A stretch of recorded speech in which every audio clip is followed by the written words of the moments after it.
തീവ്ര വോട്ടർ പട്ടിക പരിഷ്കരണത്തിൽ enumeration form ഫില്ലിംഗിന്റെ ഭാഗമാകാത്തവർക്ക് December 9 ശേഷം ഫോം 6 ഉപയോഗിച്ച് അപേക്ഷ നൽകി വോട്ട് ചേർക്കാം എന്ന് SIRന്റെ തുടക്കം മുതൽ പറഞ്ഞു കേൾക്കുന്നുണ്ട്.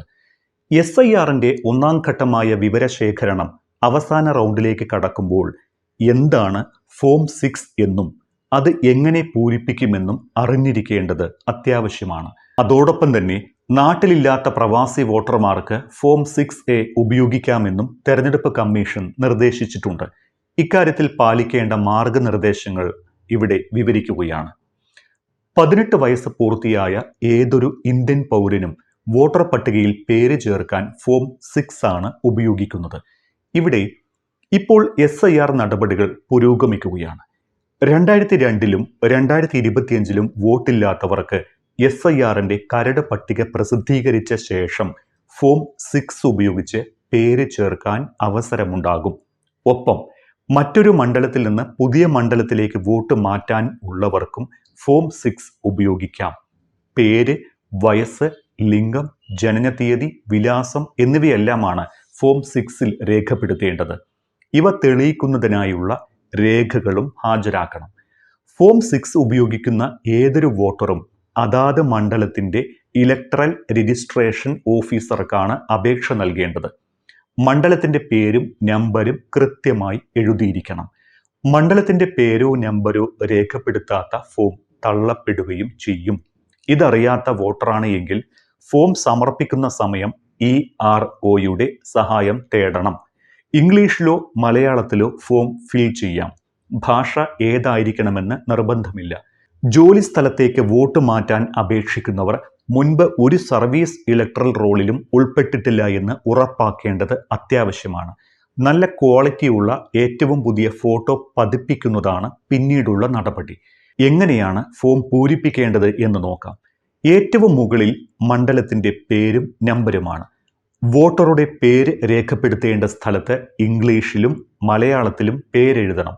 കാരണം ഒരു ഭാഷയിൽ മാത്രം പേരെഴുതിയാൽ സിസ്റ്റം ഈ പേര് തർജ്ജമ ചെയ്യുകയും അത് അക്ഷരത്തെറ്റിന് ഇടയാക്കുകയും ചെയ്യും. 2 പേരുണ്ട് എങ്കിൽ അതും രേഖപ്പെടുത്തണം. അഥവാ രണ്ടാമതൊരു പേര് കൂടി ഉണ്ടെങ്കിൽ അത്. തുടർന്ന് ജനനതീയതി രേഖപ്പെടുത്താം. ജനനതീയതി രേഖപ്പെടുത്തുമ്പോൾ 18 വയസ്സ് പൂർത്തിയായ മാസവും വർഷവും കൂടി രേഖപ്പെടുത്തണം. ജനനതീയതി തെളിയിക്കുന്ന രേഖകളും ഹാജരാക്കണം. ജനന certificate, SSLC mark list, PAN card, passport, driving licence തുടങ്ങിയവയിൽ ഏതെങ്കിലും ഒരു രേഖ ഹാജരാക്കിയാൽ മതി. ബന്ധുവിന്റെ പേര് രേഖപ്പെടുത്തുന്ന സമയം വിവാഹിതയായ സ്ത്രീയാണ് എങ്കിൽ ഭർത്താവിന്റെ പേരാണ് എഴുതേണ്ടത്. നിലവിലെ താമസ സ്ഥലത്തിന്റെ വിശദാംശങ്ങൾ കൂടി ചേർക്കുന്നതോടെ ഫോം 6 പൂരിപ്പിക്കൽ പൂർത്തിയായി.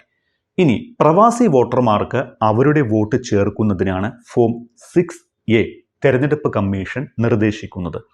മുൻപ് പറഞ്ഞതുപോലെ അതാത് അസംബ്ലി മണ്ഡലത്തിലെ EROക്കാണ് അപേക്ഷ സമർപ്പിക്കേണ്ടത്.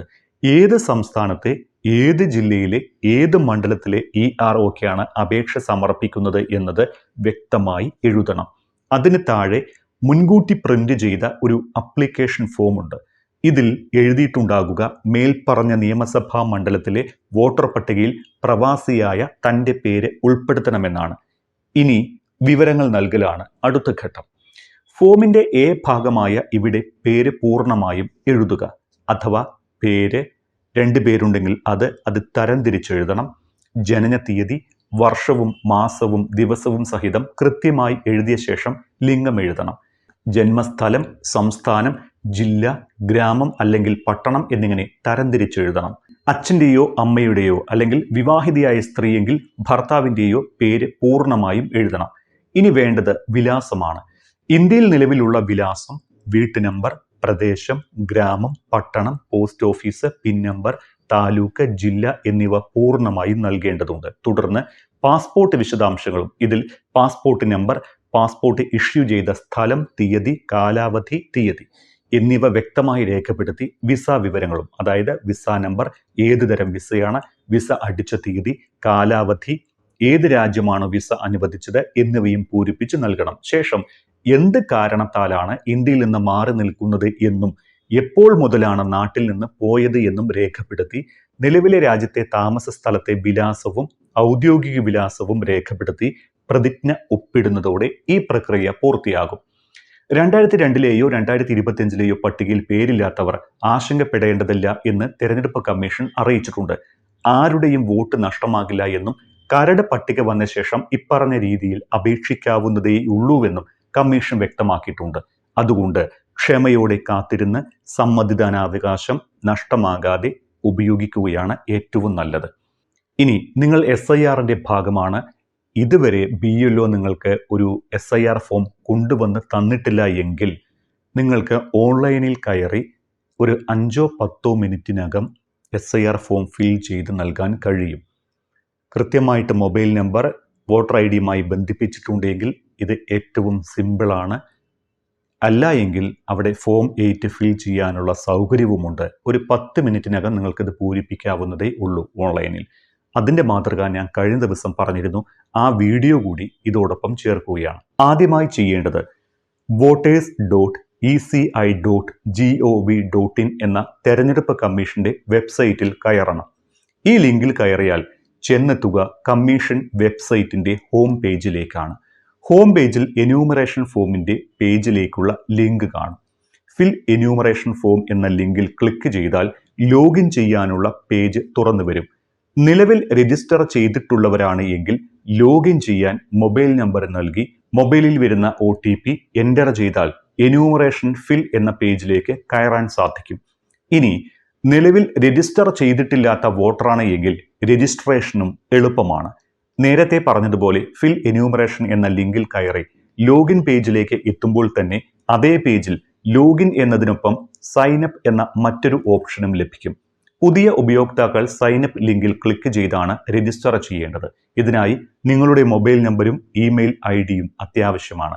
സൈനപ്പ് ലിങ്കിൽ ക്ലിക്ക് ചെയ്ത് കയറുന്നതോടെ മൊബൈൽ നമ്പരും ഇമെയിൽ ID-യും ഒപ്പം ക്യാപ്ചയും നൽകാൻ ആവശ്യപ്പെടും. ഇവ നൽകുന്നതോടെ പേര് നൽകി OTP റിക്വസ്റ്റ് ചെയ്യാൻ ആവശ്യപ്പെടും. ഈ OTP കൂടി നൽകുന്നതോടെ രജിസ്ട്രേഷൻ പൂർത്തിയായി. ഇനി ഫിൽ എന്യൂമറേഷൻ ഫോം എന്നതിലേക്ക് തന്നെ മടങ്ങുക. അവിടെ മൊബൈൽ നമ്പരും OTPയും നൽകി ലോഗിൻ ചെയ്യുന്നതോടെ നിങ്ങളുടെ പേര് മുകളിൽ ദൃശ്യമാകും. ഫിൽ എന്യൂമറേഷൻ ഫോം എന്നതിൽ വീണ്ടും ക്ലിക്ക് ചെയ്യുമ്പോൾ സംസ്ഥാനം തിരഞ്ഞെടുക്കാൻ ഒരു ഓപ്ഷനും എപിക് നമ്പർ ആവശ്യപ്പെടുന്ന ഒരു ബോക്സും ദൃശ്യമാകും. ഈ ബോക്സിൽ വോട്ടർ തിരിച്ചറിയൽ കാർഡിലെ നമ്പർ അഥവാ എപിക് നമ്പർ നൽകി ഫോം സെർച്ച് ചെയ്യണം. ഈ സമയം തന്നെ നിങ്ങളുടെ ഫോമിന്റെ സ്റ്റാറ്റസ് പ്രദർശിപ്പിക്കപ്പെടും. ഫോം അപ്ലോഡ് ചെയ്തിട്ടുണ്ട് എങ്കിൽ നിങ്ങളുടെ ഫോം ഇതിനകം നിങ്ങളുടെ മൊബൈൽ നമ്പറിൽ സമർപ്പിച്ചിട്ടുണ്ട് എന്ന സന്ദേശം നിങ്ങളുടെ മൊബൈൽ നമ്പർ സഹിതം സ്ക്രീനിൽ കാണാൻ സാധിക്കും. അതായത് നിങ്ങളുടെ ഫോം BLO അപ്ലോഡ് ചെയ്തിട്ടുണ്ട് എന്നാണ് ഇതിനർത്ഥം. ഇനി അഥവാ അപ്ലോഡ് ചെയ്തിട്ടില്ല എങ്കിൽ ഇത്തരമൊരു സന്ദേശം ദൃശ്യമാകില്ല. പകരം ഒരു പുതിയ ഫോം പേജ് തുറന്നു വന്നേക്കാം. പ്രദർശിപ്പിച്ചിരിക്കുന്ന മൊബൈൽ നമ്പർ തെറ്റാണ് എങ്കിൽ അല്ലെങ്കിൽ നിങ്ങൾ ഫോം സമർപ്പിച്ചിട്ടില്ല എങ്കിലും സ്റ്റാറ്റസ് സമർപ്പിച്ചിരിക്കുന്നു എന്ന് കാണിക്കുകയാണ് എങ്കിൽ ഉടൻ തന്നെ ആ വിവരം നിങ്ങളുടെ പ്രാദേശിക BLOയെ അറിയിക്കണം. ഒരു കാര്യം കൂടി പറയട്ടെ, ഡിസംബർ 4 വരെ BLOകൾ ഫോമുകൾ അപ്ലോഡ് ചെയ്യുന്നത് തുടരും. നിങ്ങളുടെ സ്റ്റാറ്റസ് ഇതുവരെ അതിൽ കാണിക്കുന്നില്ല എങ്കിൽ BLOമാരെ വിളിച്ച് അല്ലെങ്കിൽ ആവർത്തിച്ച് വിളിച്ച് അവരെ സമ്മർദ്ദം ചെലുത്തുന്നത് ഒഴിവാക്കണം.